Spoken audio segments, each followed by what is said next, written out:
Nasa Brazil, nadiskubre ang tumpok-tumpok na bahay ng mga anay na gabundok ang laki at pinaniniwalaan na may 4,000 taon na ang nakalipas ng simulang mabuo. Anay ko po! Natagpuan ng mga mananaliksik ang aabot sa 200 million na termite mounds o bahay ng mga anay. May kukumpara raw ang laki nito sa kabuuan na sukat ng Great Britain. Hinala ng mga eksperto, halos 4,000 years old na ang mga bahay ng anay roon.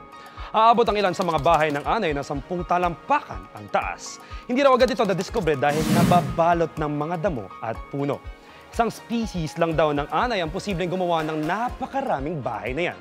Nabuo raw ito dahil sa patuloy na paghuhukay ng mga anay ng lupa para makahanap ng pagkain. Pinalalim daw ito ng mga anay para maprotektahan ang kanilang buhay. Dapat alam mo na malaking misteryo pa rin sa mga eksperto ang kabuuang istruktura ng mga bahay dahil hanggang ngayon ay wala pa rin nakikitang chamber o silid para sa reyna ng mga anay. Yan ang dapat alam mo.